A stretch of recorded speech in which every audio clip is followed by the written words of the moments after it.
Мислам дека ова ќе ми биде една од најкратките, меѓутоа и најјасните најави што ќе ги направам во животот, затоа што не морам многу да го представувам секојдневно да го гледате на вашите мали екрани. И можам да кажам без претерување, меѓутоа е еден од омилените ликови во македонската јавност и во македонскиот етер во последните неколку години.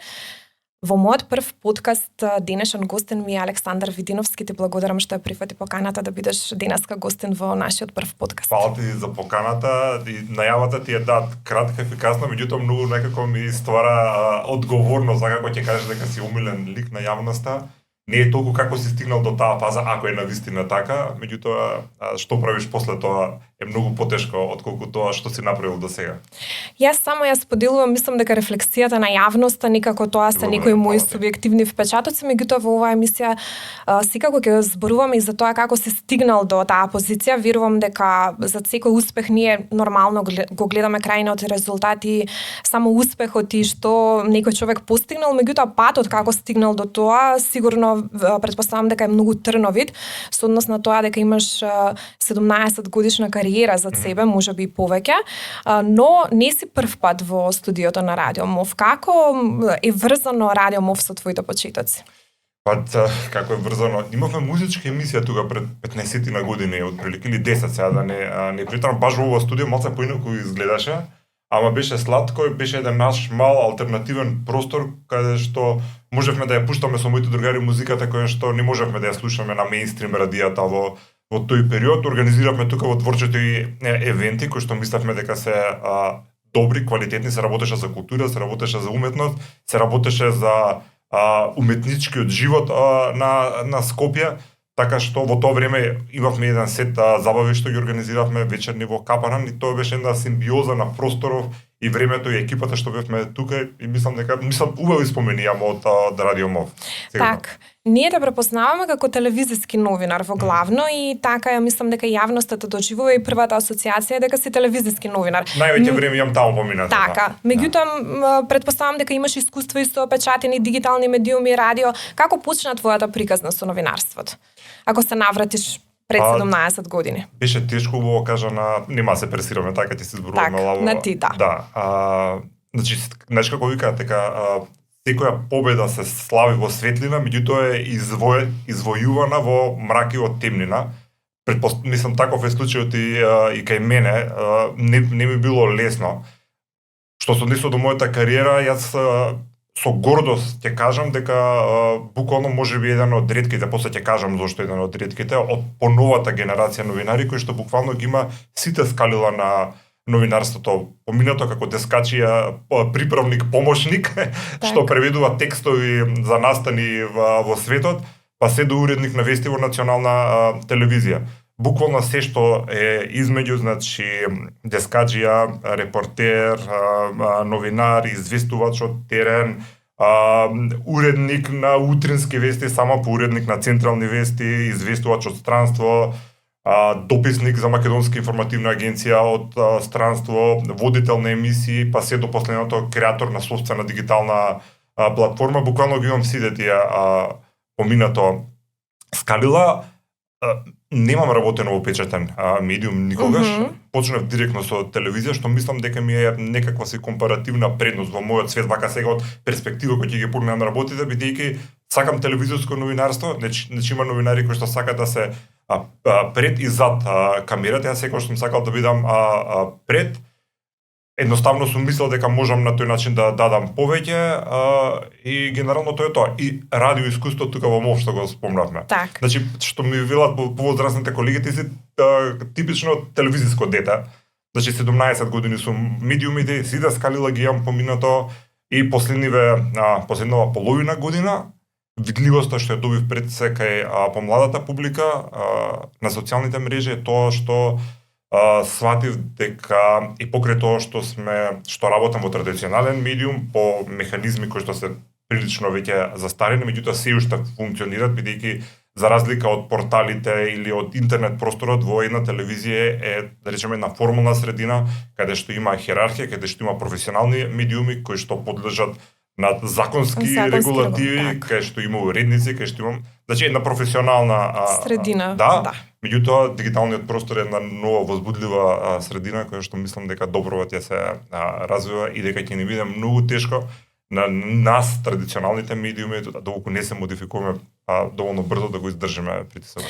Зошто те прашав за Радио МУФ? Навистина е инспиративна твојата приказна и сакаме да покажеме дека и луѓето во младински медиуми кои што понекогаш работат и волонтерски, затоа што имам некаков впечаток дека новинарската професија се гледа денеска како лесен начин на заработка, како пат до брзи пари. Некој тоа го видел, нека ми каже како е патот до тамо. Општиот впечаток на јавноста е дека новинарите нели имаат многу пари или дека сомнително се финансираат и така натаму. Има дел од нели наши колеги, да. Значи во одбрана за филата, новинарите во Македонија, ако направиме компаративна анализа, не одиме подалеку. Зборуваме со Косово и Албанија, да речеме. Се толку малце платени, што е имаме колеги во телевизија и во радио кои што се под просекот на платата платени. Да, има еден дел кој што се навистина супер платени, меѓутоа има еден дел, поготово новинарите кои што се секој ден на терен, кои што се мачат буквално, кои што трпат секакви работи, сте навистина малце платени за тоа што го работат.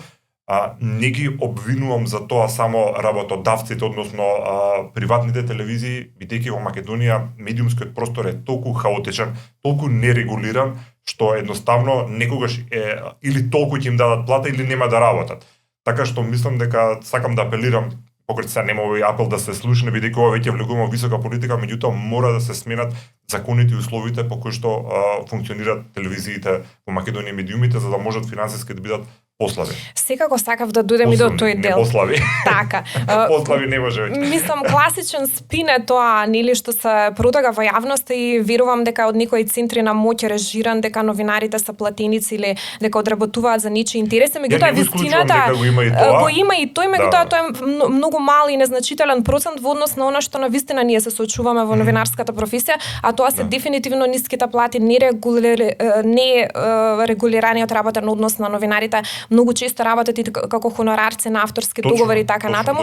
Така што ситуацијата е навистина многу поразлична од тоа што владе општиот впечаток во јавноста. Како се роди твојата амбиција да бидеш дел од новинарството? Дали твојот пат беше стандарден, сакам да станам новинар, студирам новинарство и знам дека кога ќе излезам од студентските клупи ќе работам како новинар, затоа што имаме сега една ситуација кај што во катедрата, институтот за новинарство при правниот факултет има 20 до 3 студенти запишано во новинарство и тоа веќе јасно покажува една тенденција на пат кај младите, на падот на мотивацијата кај младите да се занимаваат воопшто со новинарство. Како беше тоа во твоето време кога ти ја носеше одлуката? Ја на политички науки во делот за јас сум дипломиран комуниколог. Со тоа што меѓутоа точно знам што се случува на правниот факултет на катедрата за новинарство, дека е многу мал интересот. Многу луѓе мислат дека новинарите во Македонија се немотјни, дека се платени, дека се контролирани и дека не се занимаваат со вистинските проблеми на граѓаните. Тоа е општиот впечаток или перцепција на јавноста што морам да кажам дека до некаде е оправдан, бидејќи имавме години во минатото каде што навистина новинарите има многу мал простор за работа, демократските слободи на изразување беа на едно многу ниско ниво. Некои тенденции за заплашување или за стишување на новинарите латентни гледаме и ден денес. Меѓутоа тоа го има во сите земји, меѓутоа условите сега за работа се многу подобри него пред 10-15 години. Тоа е објективна реалност и треба да си го признаеме. Меѓутоа токму има многу луѓе кои што јавно се појавуваат и зборуваат како се представуваат како новинари, водители и така натаму, меѓутоа општо не се новинари, никогаш не биле. Мислам дека кај нас е проблемот, заради тоа што многу лесно се дефокусираме од тие што се вистински теми на граѓаните, од објективни и необјективни причини. Ова го кажувам во контекст зошто е мал интересот за новинарски студии. Една од моите субмисии во ова што го работам е да покажам дека новинарството може навистина да биде професија која што ќе прави реален импакт во општеството. Значи, кога сме учеле новинарство и на факултетот за комуникологија, една од првите работи биле дека новинарите се коректив на општеството. Значи, ние треба да бидеме коректив на процесите во државата. Од најелементарно ниво што се бавам јас од ѓубриња, урбан хаус, така натаму, надворешна висока политика. Тоа не може да го прави човек кој што не е сосема сигурен и кој што нема вистински вредности, вистински погледи, вистински патриотизам. Ќе збориме за тоа што е вистински патриотизам. Значи треба да биде човек на место. Значи ти ако се ставаш во улога дека ја представуваш јавност и си коректив на општеството, ти треба да си многу висок морален и етички суд да имаш, да бидеш да ги знаеш процесите и така натаму. Кај нас не сите го правиме, него сите го правиме тоа и многу ми е жал што е така, меѓутоа мислам дека е тоа нешто со што ќе се бориме. Токму и заради тоа, јас сакам да покажам дека новинарите можат да направат вистински промени, а затоа си ги нарекувам и на социјалните мрежи мали победи, бидејќи во реалниот контекст се мали победи, меѓутоа за мене како индивидуа, кога ќе успеам после години притисок да се среди дворот на Народната универзитетска библиотека Климент Охридски, за мене тоа е фантастично. Значи онака ќе си земам пијалок и ќе си седам на страна на клупи и ги гледам како чистат и тоа е производот на мојата работа. Али не ова од его момент, демек јас успеав ова да го направам, стварно сум не знам што, туку заради тоа што гледам дека преку мојот труд има вистинска промена во општеството. И утре кога ќе поминувам тука ќе речеме ова е нашата универзитетска библиотека и дворот сега изгледа така како што треба да изгледа, не да биде знаете како е тамо. Напиша ви книга која што претпоставам дека ќе излезе до крајот на годината, а тоа е една компилација од 5-6 новинарски патеписни раскази на места каде што сум бил, каде што од прво лице сум посведочил за некои светски настани, веќе ги споменам, не знам, војниот удар во Турција 2015 мислам беше, масакрот во клубот Рена, мигрантски кризи, значи се како новинар кој што сум можел од лице место да известувам. Со тоа сакам да кажам дека новинарството може да биде и Украина исто така за време на војната бе, дека новинарството е навистина убава и возбудлива професија. И дека навистина ако се сака, ќе ти даде можност и лично тебе да видиш многу работи обичните луѓе што не можат да ги видат, да научиш многу работи, да патуваш, да правиш реални промени во општеството и да се бориш за подобра плата. Так. Сакам да кажам, ме разбираш кој ми е поентата. Баш ова што го зборуваш. Жално е што има 20-30, значи преубава професија. Само да кажам дека многу луѓе во историјата што направиле големи промени, на пример Черчил бил новинар, новинарство, така. Да, не знам, па словеничката претседателка моментална е новинар. Европратеници има многу новинари. Сакам да кажам дека може да дадеме како фела. Еден податок што сега ми се сетив додека тие раскажуваше твојата лична приказна и твојата лична позиција кон новинарството. Мој професор кој што предаваше естетика и историја на естетика, сега е веќе редовен професор Чапаровски. Тој во својата младост, однос на тоа дека асистентските плати во тоа време на филозофскиот факултет биле многу ниски, се вработил во јавниот сервис на Македонија и тогаш работел како новинар затоа што условите за работа биле далеку попристојни, платите биле многу поголеми, новинарската професија била цената, можам да кажам некое златно време на новинарството кој што се живеело тогаш. Потоа некои работи многу се смениле, потоа тој се враќа нели во академската заедница за што се квалификува цел живот да го работи, меѓутоа некоја транзиција на новинарството дефинитивно се забележува во овој последниот период. Она што јас го нотирам како еден факт што мене ме загрижува, тоа е начинот на кој што ги бараме темите ние новинарите. И убаво го кажа ти, моментот кога јас излегувам од дома, јас веќе како новинар препознавам теми. Тоа е емпирискиот пристап кон реалноста која што не обкружува, ние сме вклучени во самата реалност, не можеме да останеме имуни на општествените процеси кои што се случуваат околу нас и општествените појави. Ние учествуваме со тоа дали ќе дадеме етички суд на социјалните мрежи или ќе напишеме репортажа или ќе направиме некаква репортажа, дефинитивно учествуваме во текот на настаните општествените процеси. Кој е твојот став околу она што го велат за новинарството, дека новинарите треба да бидат исклучени од објективната реалност, како да постои некоја објективна реалност независно од тоа каде е новинарот, тој само треба да извести за неа затоа што едноставно не треба да го контаминира реалната состојба на нештата со својот вредносен суд.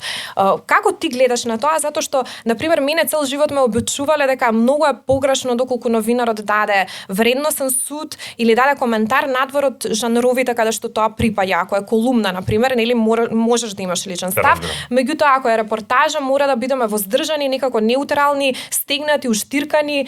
Кој е твојот став во однос на таа теорија? доброто учеле со мали исклучоци, според мене бидејќи новинарството се менува, жанровите се менуваат, стиловите се менуваат. Ако правиме вест, ако известуваме за конкретен настан, значи нашите лични коментари ги тргаме на страна. Значи ако сакаш коментар, повели напиши колумна, направи видео колумна, што сакаш и кажи си ги твоите стави. Но коментаторството е жан во новинарството и убаво да коментираме и да констатираме и да заклучуваме. Меѓутоа ако известуваме, треба нашата вест што ќе ја произведеме да ги има ние 5 основни прашања кои што по теорија треба да ги има Ластвелова парадигма, так. Да, кој што, кога, како и зошто. Така, значи тоа мора да го има. Кај нас видовме во Мирато дека малце се измеша тие работите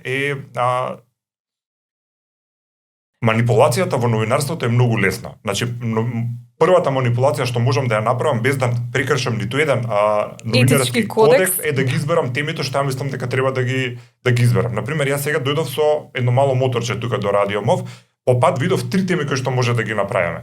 Прво, пред опери и балет во тремникот позади имаше неколку коњи што пасеа слободно трева. Значи можам да направам сега прилог за статусот на животните кои што неконтролирано во централното градско подрачје пасат.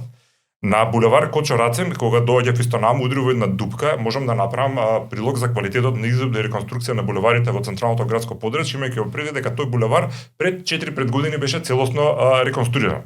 Така. И можам да направам за необезбедени градилишта исто така во центарот на градот, каде што доаѓајќи намо видов дека во околината во овој дел од градот неконтролирано се гради. Не само што се гради неконтролирано, туку по ниту еден стандард не се обележен, значи отворено градилиште не може. Можеш да паднеш во дупка во секој момент и трагично да заврши животот на било кој од нас. Значи, новинар не се додека ја водиме, го водиш подкаст или додека во телевизија работам, значи новинарско толку треба 24 часа да работи. Сега, и јас тоа што го гледам, ќе земам да го работам, значи првата манипулација и дефокус можам тука да ја направам. Така што ова е зошто треба новинарите да бидат објективни претежно. Што беше другото прашање, извини, околу коментаторството, стари го одговоривме тоа. Спомна многу една интересна реченица и многу чисто кога те следам, тоа можам да кажам ми запира во уши таа реченица мали победи. Не сметам дека можеби ти тоа така го представуваш од позиција на скромност. Меѓутоа не сметам дека постои мала победа. Секоја промена која што ќе успее новинарот да ја направи затоа што се имаме масовна продукција на медиумски новинарски вести, содржини и така натаму и социјалните мрежи веќе се сметаат како некој тип на медиумски производи, можеби тоа не е професионално новинарство и далеко од професионално новинарство, меѓутоа и таму луѓето некако ги бараат темите, информациите, па дури ги користат како извори социјалните мрежи. Меѓутоа ти кога ќе спомнеш мала победа, луѓето не знаат колку всушност е тежок патот за да стигнеш ти до таа мала победа. Со што се соочуваш додека да стигнеш до она ситуација кога на Чичко Перица од Ранка Милановиќ му го спаси животот. Веројатно тоа се бројни повици каде што треба да притискаш, каде што треба да ги тераш институциите на одговорност, каде што треба да се соочиш со нивниот институционален молк, со нивното игнорирање, колку тоа се труд практично ти вложуваш за да стигнеш до таа мала победа што ние ја гледаме како директен импакт на новинарството во промената во средината наша. Од страна така изгледа, меѓутоа проблемите со кои што се соочувам јас за овие мали победи е малце некарактеристични. Не вртам многу телефони. После тоа, бидејќи јас со моето имаш влијание. Не само влијание, туку знам да го направам така за да едноставно да имат многу мал простор да не реагираат. За да им е незгодно. Да им биде глупо да не реагираат. Бидејќи се толку базични, толку се човечки, толку се елементарни, значи бинарно е. Или ќе му помогнеш, или ќе ти умре. А јавноста веќе знае за тоа. Мислам сигурно дека ќе му, значи они ме бараат дека завршиле нешто работа во сега. Меѓутоа за тоа да го направиш во таков стил за со самото тоа да еден пример ќе ти кажам, на пример снимав за чарши едно видео, претпоставувам во понеделник ќе го пуштам, самите луѓе што виделе таму дека сум дошол со камера пред музеј на Македонија, кажале кај што треба и меѓувреме уште ние го работиме видеото, веќе ми пратат фотографии, еве ова го исчистивме, ова што се го, значи опште не е објавено, веќе има некаква реакција, бидејќи е срамота да имаме ѓубриња дека што не треба да има пред државни институции, пред музеи, едно друго. Значи идејата што сакам да кажам, мојот модел е да го направам на начин што едноставно ќе им биде непријатно да реагираат. Меѓутоа тука имаш за тоа да се случи има една друга темна страна за која што еднаш кажав и на емисија ќе минава само вистина ќе зборувам во друга прилика кој ќе дое време, ама генерално се работи за латентни и директни закани, за компромитирање, за непостоечки настани, али меѓутоа јас тоа кажувам, што сакате може да пишувате, јас знам што сум и кој сум и што правам, ова што го правите само мотивира дека треба уште појако да го правам, дека не може да му тепаце, може, али така ми викаат дома да ме као малце намали може да те утепат, да, тоа е онаа синтагма што на сите ни ја кажуваат кога ќе чипнеме таму кај што не треба. Да, имав дури коментари кој висок функционер, као јас да сум на твој место како на шала, колата од пожари каско ќе си ја што не е далеко од вистината, затоа што многу луѓе нели се соочија со подметнување на пожарна кола и така натаму.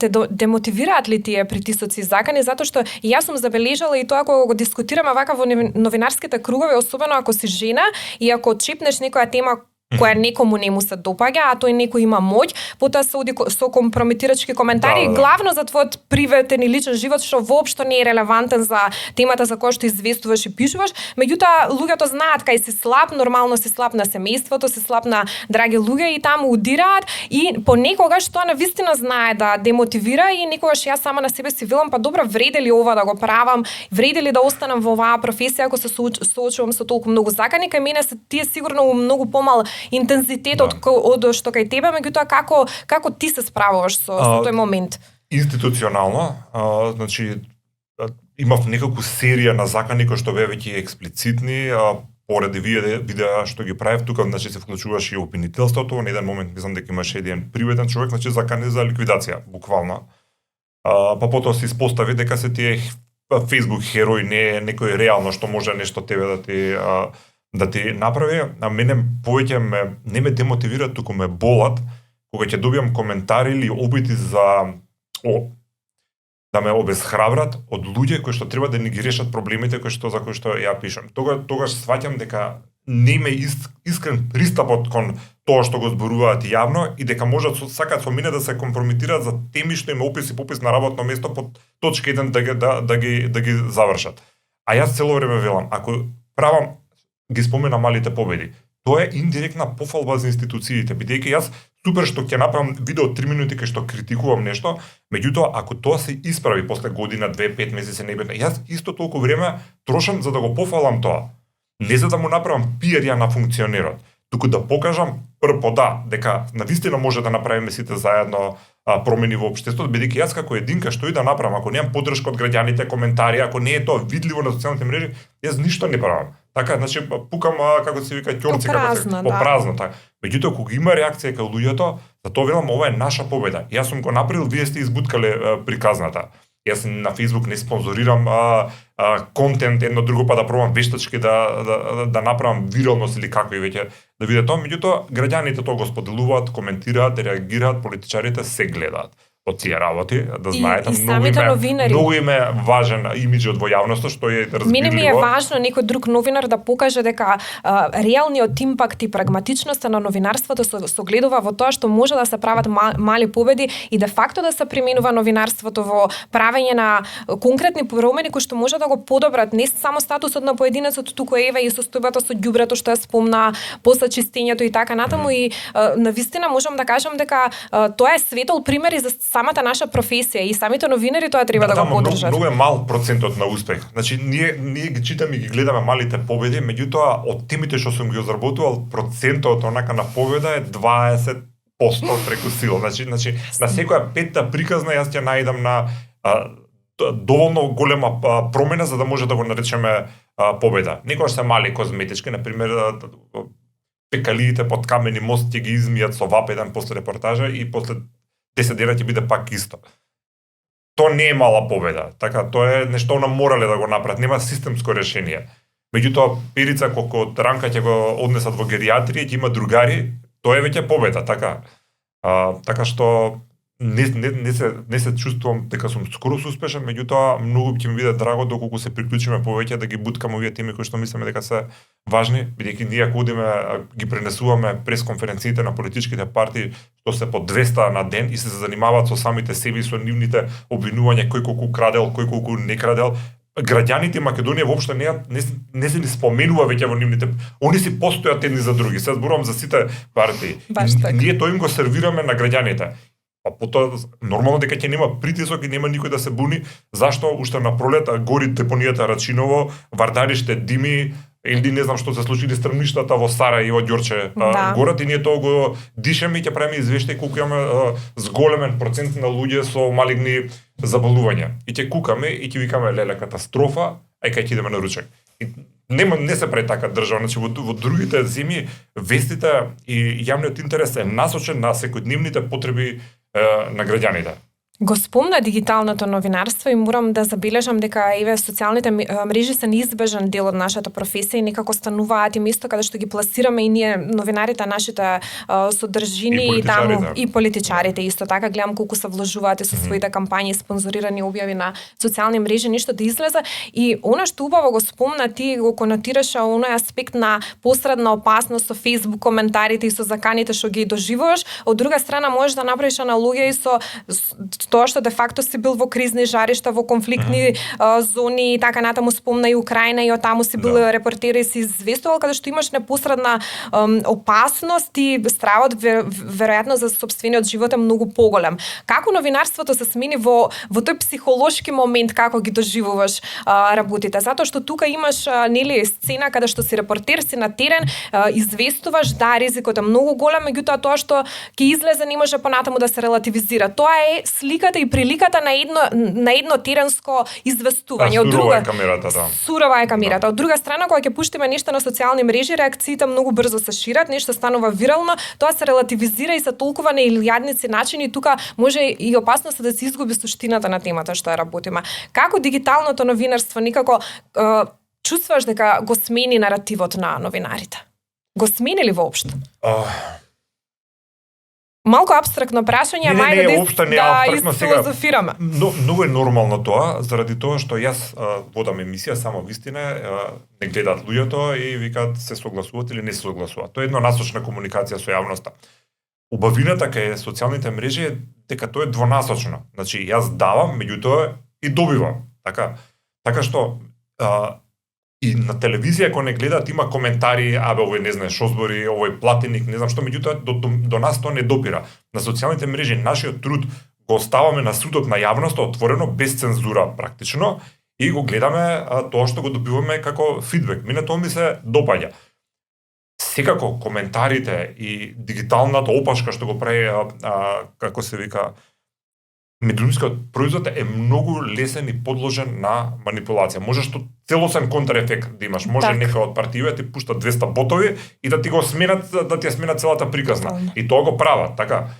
Меѓутоа, од тоа не може да избегаме и едноставно треба да се научиме како да живееме со тоа и пак ќе кажам, тој е уште еден филтер дека ќе останат на во оваа професија тие што се детерминирани што сакаат да направат, што ударите од страна нема да ги разнишат, туку ќе продолжат да си одат напред и ќе бидеме помалце луѓе, ќе бидеме, за да не се ставам вака, ќе бидат помалце луѓе кои што ќе бидат релевантни. Поготово со развојот на artificial intelligence. Тоа сега баш да те прашам. Ми мислам дека не сме свесни како фела тоа каков импакт има неверојатен врз новинарството. И во други индустрии, меѓутоа врз новинарството, мојата претпоставка вчера зборевме на работа тоа. Дека мислам дека за 3-4 години само ми е жал што ќе го кажам бидејќи ќе останат по телевизиите неколку монтажери кои што ќе го контролираат само производот што ќе го направи. Вестите од светот или тие агенциски вести што ние дескаджиите рачно ги изимаат, ги сортираат, ги прават, веќе нема потреба тоа да го прави бидејќи ќе промптам на AI и тоа ќе ми како производ ќе го добива. Така. Јас и денеска како уредничката работа, мислам тоа го зборам, јас со Gemini се дружам, мене таму многу ми помага. И ако ќе добиам соопштение од обвинителство у 6 страни големо со 400 податоци на 20 минути по 200, јас како уредник немам време тоа да го направам меѓутоа е важно и сакам да го пуштам во вестите во 3 часот, да речеме, и јас давам наредба на AI да ми направи сублимат по точки ова и јас гледам што е тоа што мислам дека има реална комуникацијска вредност што треба да се пушти и тоа го пуштам. Така што мислам дека новинарите ќе бидат поиндивидуални, ќе бидат поефикасни, ќе имаат поголема одговорност. Заради тоа што порталите или Facebook страниците ќе им биде, мислам дека и тој веќе е можеби 100% генерирана AI содржина, со AI ќе ја контролираат AI создадената содржина и релевантноста на луѓето ќе биде, на новинарите ќе биде поголема тие што ќе останат, бидејќи ако тоа го кажам јас или ти, ќе речат тоа Александар го каже, ние него му веруваме, сигурно е ова точно, така? Така што ќе видиме малце после, ова не е баш многу светло сценарио, сценарио, меѓутоа убеден сум дека ќе биде тоа така. Ќе видиме дали сум право или не, можеби грешам, не знам. Во мојата книга научно-фантастични раскази денот кога заборавивме да плачеме, баш има еден расказ каде што жена која што ја преживеала војната во Босна и била жртва на силување и така натаму, значи една многу трагична приказна Назарина, таа оди во телевизиски проект и ја раскажува својата судбина, меѓутоа водителот е холограм. На крајот од расказот фактички откривам дека водителот е холограм, меѓутоа покажува многу поголема емпатија од еден просечен водител, нели нас не обучуваат, не подготвуваат како треба да ги водиме емисиите, да бидеме што е можно пообјективни, се осудува емоционалната реакција или не знам пренаглата реакција на некоја изјава и така натаму и мора некако да менаџираме со таа наша неутралност, додека холограмот ја има таа слобода да покаже и емпатија и да покаже практично една критика на рефлексијата на современото доба кој што го живееме, луѓето кои што се затворени и четуваат со ботови, со чат GPT и така натаму, дури се оди за овие практични цели и не ми е толку, да кажам, невообичаено, затоа што да, тоа е практичната примена на вештачката интелигенција, таа може да ми помогне да ми го олесни животот, меѓутоа луѓето идат дотаму да четуваат за разрешување на психолошки дилеми и дури емотивно се врзуваат. Ги плаќаат по скапите пакети бидејќи си прават муабет со нив. Си прават муабет затоа што тоа е една така и тажна една слика затоа што веќе немаш кој да те сослуша. Ако јас нешто сакам да кажам и тоа мој експозе трае 20 минути, јас не можам да најдам човек во околина што има 20 минути слободно време да седи со мене и да ја слуша мојата приказна што е многу еднострана. Верувам дека тоа ќе се одрази и во новинарството и треба и убаво што кажа дека има сепак една оптимистична нота затоа што новинарот ќе се бори да биде многу пооригинален. Затоа што мене ми е веќе преку глава да читам вести кои што се генерирани со вештачка интелигенција, се познава тоа дека се користи. Али имат информација, ги имаат сите новинарски стандарди и се релевантни, ќе бидат уште порелевантни.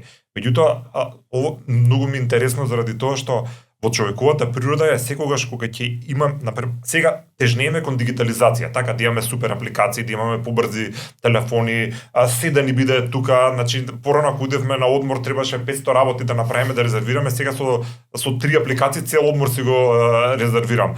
Дури се купувам карти за значи тежнееме кон поедноставен дигитален свет без душа, со прескокнување на многу процеси да бидеме ефикасни.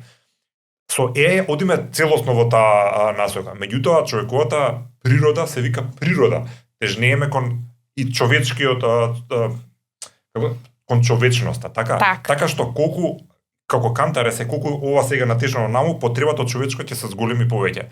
Ако сега е скапо да купам ја дигитална алатка за не знам што, нема да се плаќа со пари, меѓутоа уште поскапо ќе биде човековиот импакт врз сите работи. И поради тоа кажам, не мислам дека ќе има водители холограми, покрај тоа што е интересно вака да се слушне. Футуристички малце, да. Мислам реално тоа е можно во определена фаза, меѓутоа долгорочно мислам дека ќе се подигне нивото на човечност, дека ќе сватиме кога ќе отидеме скроз во тој дигитален свет колку ни е важна меѓусебната комуникација, емпатијата, човечкиот допир, љубовта, да се изгушкаш со некој, значи сите оние човечки работи и мислам дека ќе одиме без телефони на кафиња, бидејќи ќе ни биде многу драгоцено времето што можеш со човек, пријател, дечко, партнер, било кој колега, да можеш да разговараш да си ги пренесете емоциите. Бидејќи ти на ChatGPT можеш да му ги кажеш емоциите, меѓутоа не можеш да ги чуеш неговите емоции од проста причина бидејќи ги нема. Ако разговарам со тебе, ти ќе ми кажеш твојата емоција. и твојата болка. Јас може да се поистоветам со твојата болка и да речам не сум јас сам во тој проблем, така и тоа е многу олеснување психолошко на човекот. Сепак не сме роботи, туку сме луѓе со емоции, за разлика од дигиталниот свет ние имаме емоции.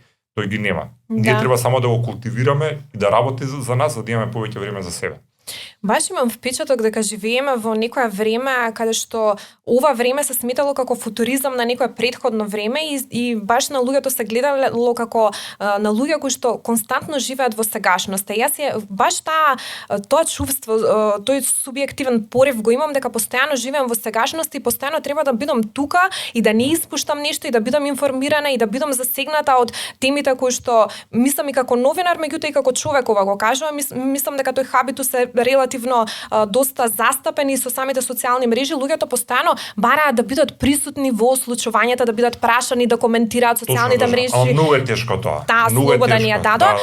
Имаме ли иднина? Тоа ми беше прашањето во интерес на времето, еве можеби последно прашање. Имаме ли иднина? Затоа што на пример до пред 10 години јас замислував мојата иднина, имав слики за мојата иднина, знаев што сакам да бидам. Сега ако ме праша некој што сакаш да бидеш за 2 години, веќе ми е малце тешко да одговорам на тоа прашање. Го имаш ли ти тоа чувство или тоа е индивидуално? За 2 години. Што сакаш да бидеш?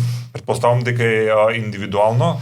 На првиот дел на прашањето на кратко да не одзема време, многу е штетна потребата која што ни се наметнува бидејќи цело време да бидеме присутни во процесите. Затоа што порано чекавме вести на телевизија, па ако видиме нешто, видиме, меѓу време си слободен. Мене сега целиот свет ми е во телефонот. Сите информации можни, целото знаење на планетава Земја ми е мене во телефонот. И јас нормално дека сакам тоа да го примам. Меѓутоа, ако и цело време ние примаме информации што ги сакаме, а ништо не излегува од нас, тоа е веќе проблем. Значи, јас пред неколку години сватив дека морам да направам дигитал детокс, малце да се одморам од овие работи. Бидејќи стануваш од кревет и не гледам какво е времето надвор, туку клучувам тај МК да видам што се случило, нешто да не пропуштам. И тоа е многу нездраво за човековата психологија. Како? Да, значи тој константен. Цело време си под кортизол, под стрес, под набој. Кортизолски бомби сме, така. Да. И сега заместо тоа гледам да станам, да се напијам чај и ако можам да не го земам телефонот, отидам на газибо едно крукче да се свртам, во автокоманда бидејќи живеам, и да се вратам и дијам да речеме 45 минути време каде што ништо нема да правам. Сега ќе размислам за многу работи, ама ќе си ги процесирам своите мисли и емоции, нема да примам нови кои што ми требаат или не ми требаат. Така што за тоа кажав, AI ќе ни го скрати времето на поминување, едноставно кажано, пред екрани, бидејќи ќе биде побрз, поефикасен и ќе имаме повеќе време за самите себе. Така мислам, да. Да. Знаеш, во контекст на ова што го кажам, мене ми се случи еден ден да го заборавам телефонот кај моите родители и кога веќе немав пристап до социјални мрежи, до моите профили, до галеријата на фотографии. Како гол да сум искочил надвор, така. Како гол да сум искочил, јас заборавив која сум јас, значи како целата моја суштина и како целиот мој идентитет да е пренесен некаде таму на социјалните мрежи и навистина тогаш станав многу загрижена за тоа како ќе се развиваме понатаму, како ќе биде нашата самосвест, нашето задржување на некои работи, да создаваме меморија, затоа што личноста се создава на сопствената историја. Веќе знаеш и си велам не можам да создавам спомени и живи слики затоа што имам фотографии еден куп во галеријата. И ако сакам нешто да се присетам, јас ги листам фотографиите. Веќе немам живи. Ако се случуваат некои работи, не ги гледаме, не ги антиципираме, не ги уживаме, не ги снимаме, така буквално што така. И јас исто тоа го правам. Ама не знам како да се абстрахираме. Да, не знам, ги немам уште тие способности, претпоставувам треба да поработам на тоа, меѓутоа мене ми е по дефолт ми доаѓа кога ќе видам нешто дека треба да го пренесам, бидејќи тоа го работам и заради тоа се снимам и фотографирам. Интересно е, не знам, имавме дебата уствари малце ова филозофска како за крај, али мислам дека вреди да се размисли што е тоа природно, а што е тоа вештачко. Кога зборуваме се за технологијата и природата на човекот, дали вештачката интелигенција навистина е вештачка или е природна? Јас конфликт гледувам кога имаме вакви дебати по скопските кафани со другарите. Ја мислам дека се е природно, дека нема ништо вештачко. Да, дека е прашање на еволуција, не е прашање на нешто така идеја која што е револуционира. Тоа е алатка, така. Сега зошто кога гулавот ќе направи гнездо со убави плетки, тоа го викаме дека е природно, а нашиот телефон и апликациите се вештачки. И ова алатка ние што сме го направиле и тоа е алатка или предмет што го направило друг животински вид. Нашите се пософистицирани бидејќи користиме мозок. Но имаме потреба од нив очигледно што ги користиме толку, да. Да, така што мислам дека не треба да се плашиме од технологијата, а треба само правилно да ја искористиме и да биде рамномерно распределена, бидејќи не знам, има сесија Обединетите нации моментално не се зборува дали AI е добро или лошо, туку како да има рамномерна распределба на светот, бидејќи сега во Министерството за финансии 50 души еден месец го прават буџетот на градот, а многу набрзо ќе го прави тоа за неколку секунди. И да не зборуваме за медицината, какви предности има тоа, за диагнози кои што требало во месеци да се направат, посебно за малигни заболувања, и индивидуален пристап сега е буквално неколку секунди треба. Така што мислам дека треба да ја прифатиме и да се научиме да живееме со неа. Апсолутно, со сите низини предубивки што се маните ќе ги ова е фасцинантно, значи ова е според мене на ниво на технолошки пронуди како струја, како парна машина, како телефон, како интернет, значи на тоа ниво го гледам. Многу ќе како нужна потреба, да, буквално така.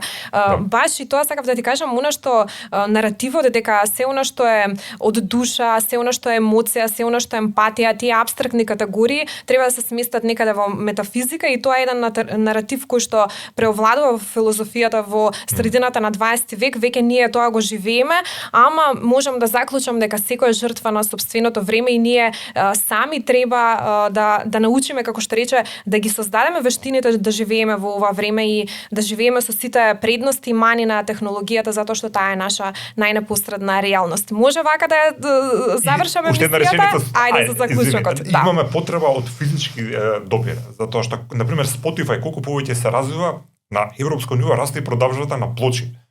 Да. Значи јас Spotify можам се музика да слушам на плочи, е поскапо, ама меѓутоа ја го имам дома како предмет, го држам, имам физички контакт со него. Сакам да кажам, ово иде во прилог на тенденцијата за физички контакт со предмети со луѓе, дека ќе биде поскапо цена и повеќе ќе ја вреднуваме, мислам дека повеќе ќе практикуваме. Да, Маркс викаше дека тоа е реификација на предметите, знаеш кога собираш се и ставаш во предмет као слика у рамка, споменот си го ставаш во рамка, ти практично правиш предмети од нешто што е инхерентно човечка потреба. Меѓутоа тука се варијации на тема и веќе има различни теории за кои што можеме да снимаме уште еден. Може веќе така за тоа вака размислувам. И јас така се чувствувам понекогаш, особено затоа што работам со млади, но како и да е, нека биде ова заклучокот на нашиот денешен разговор. Те чекам во некој нов подкаст и те благодарам што одвои време. Благодарам за поканата, супер ми беше и мило ми е што повторно сум ов. Ти благодарам.